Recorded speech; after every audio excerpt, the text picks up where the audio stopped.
इस वीडियो में कक्षा 12 भूगोल विषय का मानव भूगोल प्रकृति एवं विशेष क्षेत्र पाठ के महत्वपूर्ण बिंदु बताऊंगा। ये इतने इम्पोर्टेंट है कि एग्जामिनर जब भी इस पाठ से प्रश्न बनाएगा, आपको इस वीडियो में जो बताया गया है उनमें से आपको ज़रूर देखने को मिलेंगे वो चीज़ें। तो शुरू करते हैं। सबसे पहले है कि भूगोल शब्द का जनक कौन है।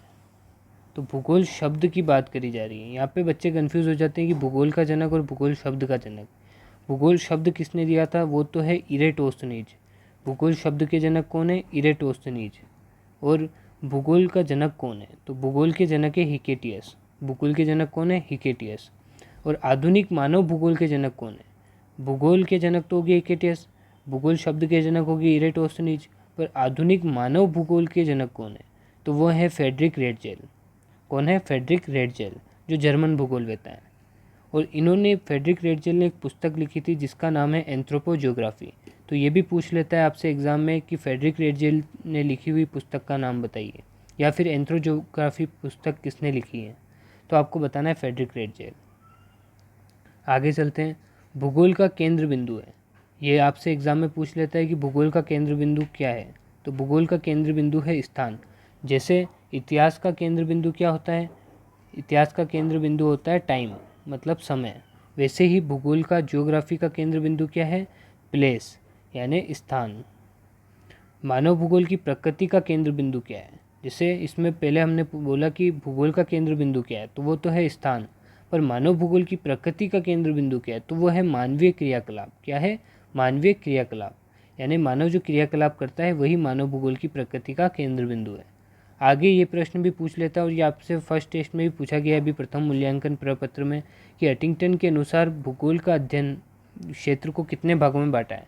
तो उसको कितने भागों में बांटा है, 2 भागों में बांटा है। कौन कौन से हैं वो, भौतिक दशाएं और मानवीय प्रतिक्रियाएं। एक तो है भौतिक दशाएं और एक है मानवीय प्रतिक्रियाएं। आगे परिभाषा से भी संबंधित बहुत सारे प्रश्न आपसे पूछ लेता है। तो इसमें 3 चीज़ें आपसे बहुत इंपॉर्टेंट है। एक तो है रेटजेल की परिभाषा, और एक है अपने एलन सैंपल की परिभाषा, और तीसरी है विडाल डीला ब्लास की परिभाषा। तो ये 3 परिभाषाएं सबसे इंपॉर्टेंट है। परिभाषा आपसे डायरेक्ट नहीं पूछेगा, पर परिभाषा दे देगा और कहेगा ये कथन किसका है। तो जैसे पहला कथन है, मानव भूगोल मानव समाजों और धरातल के बीच संबंधों का संश्लेषित अध्ययन है। तो ये किसका है, तो ये है फ्रेडरिक रेटजेल का, जो जर्मन भूगोलवेत्ता है, उनका ये कथन है। दूसरा कथन है, मानव भूगोल अस्थिर पृथ्वी और क्रियाशील मानव के बीच परिवर्तनशील संबंधों का अध्ययन है। ये किसका है, तो ये है एलन सैंपल का, जो अमेरिकी भूगोलवेत्ता है।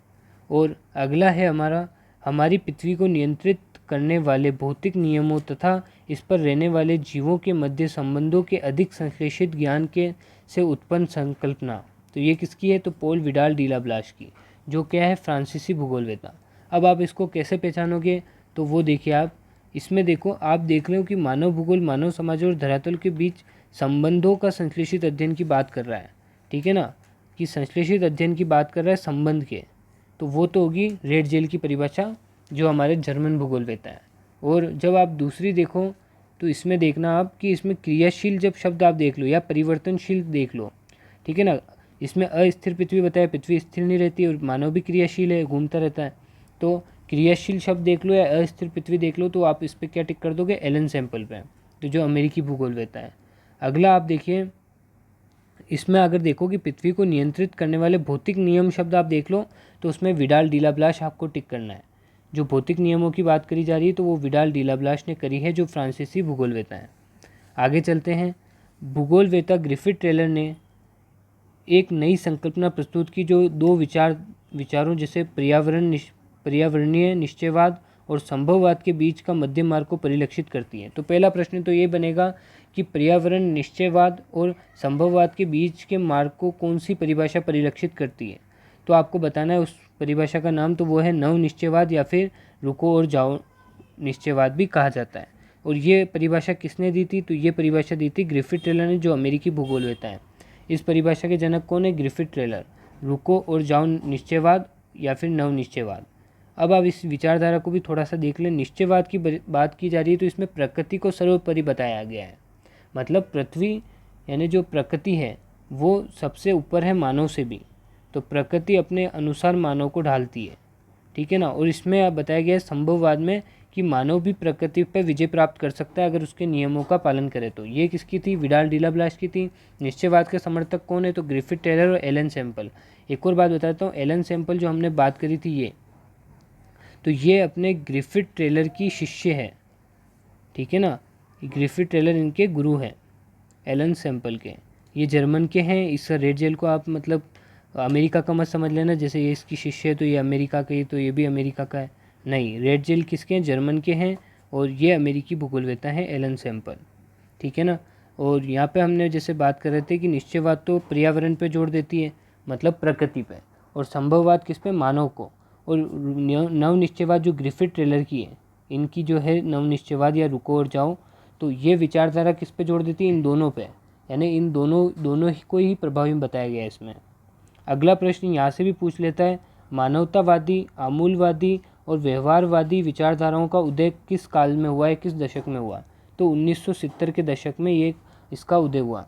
तो आपको याद रखना है, ये प्रश्न आ जाए कि मानवतावादी, आमूलवादी और व्यवहारवादी विचारधाराओं का उदय कब हुआ? तो 1970 के दशक में, ठीक है ना। अगला है, भूगोल में उत्तर आधुनिकवाद का उदय किस दशक में हुआ? तो आपको लगाना है 1990। उत्तर आधुनिकवाद देख लो आप भूगोल का, तो 1990 आपको टिक करना है। अगला अब देखिए आप, मानव भूगोल के क्षेत्र भी पूछ लेता है। तो मानव भूगोल के 3 क्षेत्र के नाम आपको याद होने चाहिए। मानव भूगोल के 3 क्षेत्र के नाम है सामाजिक भूगोल, और दूसरा है अपना, जैसे आप देखिए इसमें राजनीतिक भूगोल, तीसरा आप याद रख लीजिए आर्थिक भूगोल।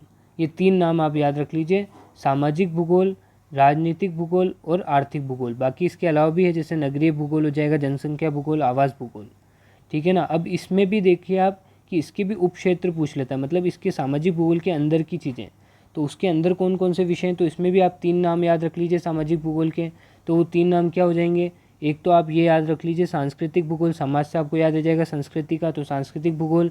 और अगर लिंग भूगोल याद आ जाए तो लिंग भूगोल, या फिर ऐतिहासिक भूगोल और चिकित्सा भूगोल। ये 3 नाम अच्छे हैं, सांस्कृतिक भूगोल, ऐतिहासिक भूगोल और चिकित्सा भूगोल।